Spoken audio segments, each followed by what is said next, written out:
Pneumocystis infections. Introduction. Everyone who is exposed to the Pneumocystis urevec fungi will develop a PCP infection. Select true or false. Correct.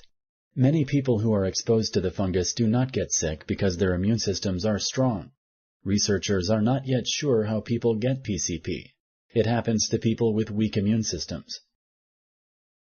Pneumocystis infections only happen in the lungs. Select true or false.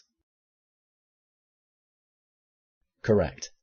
Usually, pneumocystis infections only happen in the lungs, but sometimes they can spread to other parts of the body, including the lymph nodes, spleen, liver, bone marrow, and skin. HIV/AIDS weakens the immune system, which makes it easier to get PCP. Select true or false.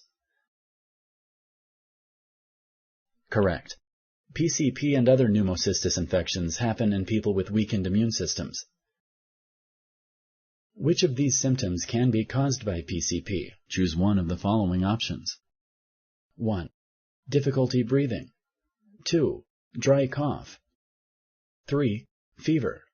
4. All of the above. Correct. Julie is being treated for PCP.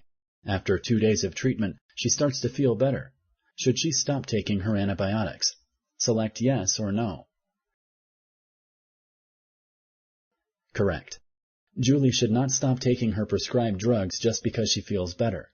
If she stops them too soon, it could cause the PCP infection to come back. This can make it much harder to treat. If PCP is not treated, complications of PCP can cause death.